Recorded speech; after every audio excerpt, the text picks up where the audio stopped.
What's going on, guys? Chris here with 4K Motoring, and today we're going to hopefully get a resolution on our 2022 Multistrada issues. We're getting ready to ride out to Motorcycles of Greensboro from Raleigh. We're going to have them look at the navigation system and why it's not working. And we're going to have them look at the fueling issue where it's doing that stuttering, surging, and stalling. See if it's a potentially, like I think, a evap purge valve issue, or if there's something more to it than that. And hopefully have a rideable bike by the end of the day.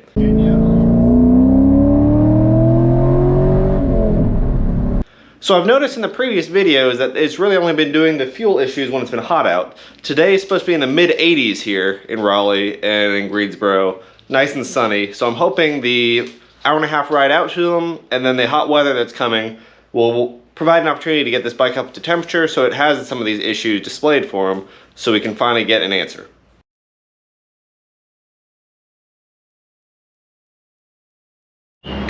Well guys, we made it to Motorcycles of Greensboro, and the bike did pretty well on the way here, no real problems. Temperature has been about 66 degrees the whole way, and we stayed moving pretty much the whole time with not any slowdowns, so not really stuck in traffic. So the bike temperature stayed pretty low. The navigation system still didn't work. So we used just Google Maps on our phone tucked in the little charging port on the bike, and just used the voice guidance basically on the helmet to guide us in. And honestly, I would say the voice guidance on Android Auto, even without the map in front of you, is almost as good as the Citric navigation map being displayed in front of you. Still a little bit wonky. So I'm curious to see what the dealership can do for me here, and let's get inside and figure it out.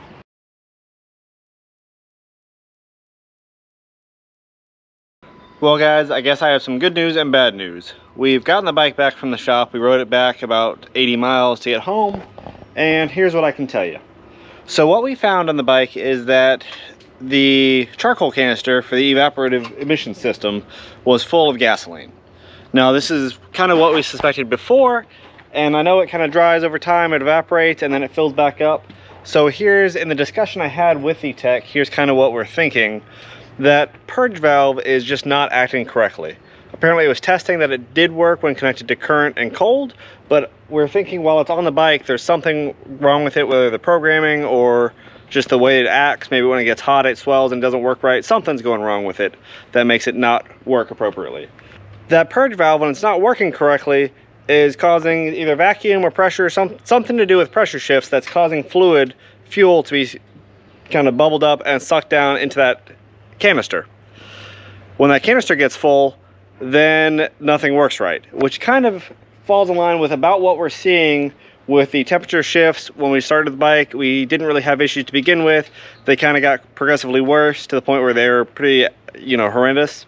That's kind of what he was seeing as well with this, which makes us think that it's all causing the evap canister to get filled up, and we're not quite sure why. So what we did, just to test to make sure that was the culprit, we disconnected the purge valve and the evap canister entirely from the system. We did that to test, and it's a nice 85-degree day here. We did 80 miles, did some stop and go traffic. It's been absolutely perfect. The bike is run exactly like I would expect it to ride, and I have no complaints with the way it's acting currently. Downside is there may be a little odor of gasoline. Some vapors might occasionally accumulate out of that pipe that now runs down under the seat, back behind the skid plate, and dumps out kind of open to atmosphere. But really, if this is the trade-off I have to have for a working bike, I'm good with it. Now he said that this is fine if we want to try and eventually do a new canister and new sensor, see if that works, we can do that. But if it's working fine and it doesn't bother me, this is definitely an easy solution. That good news really does not follow us into our infotainment navigation system. So he tried plugging his phone up and got it to pair.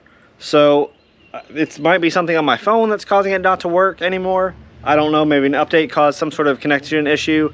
I really don't know. His phone works, so the Wi-Fi does work in this navigation system, in the actual head unit. It's just not communicating with my phone. My phone goes into a boot loop where it recognizes Bluetooth. It is connected via Bluetooth. It sends audio through the bike, lets me control it, which is great. But then it does not go into the Wi-Fi mode. It always says searching for Wi-Fi, trying to connect, searching for Wi-Fi, trying to connect. So for whatever reason, my phone is no longer connecting to the navigation system. I'm going to do a little bit of troubleshooting on my own. If you guys have had this issue yourselves and have any insight, please let me know in the comments. Otherwise, I'm going to do a little troubleshooting, but it's looking like I'm going to end up having to mount an alternate source of navigation to the bike, be it a RAM mount on the handlebars like I've done before, or a standalone GPS unit, Zuma XT, something like that, on the bike itself. A little bit disappointing, since one of the reasons I bought the bike was to be able to use that system. Again, the 4-year-old infotainment system that's in the Corvette, wireless Android Auto, I can leave my phone in my pocket and it just works every single time with no issue. It doesn't require me to open any stupid apps or have the screen in any particular fashion. It just connects and it works every time. I don't know why Ducati can't figure this out. Obviously it's a smaller company and this is their first attempt at it. And instead of using established industry, benchmarks, Android Auto, Apple CarPlay, something like that, they went with their own little Italian company, and I really just don't understand it.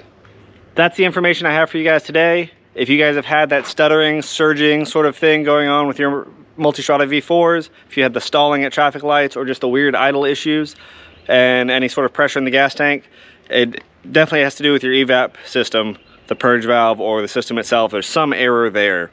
If your dealership is willing to do what mine did and just disconnect it all and bypass it, plug up that system and just have the tank venting straight out to atmosphere, you have no more problems to worry about. If they want to try and replace that canister and purge valve, let me know how that goes. I'd love to hear if it's actually faulty valves that are out there or if the bike itself is telling that valve to do something weird. Thanks for watching 4K Motoring. I'm Chris. This has been another Multistrada episode. Stay tuned. We'll see you next time.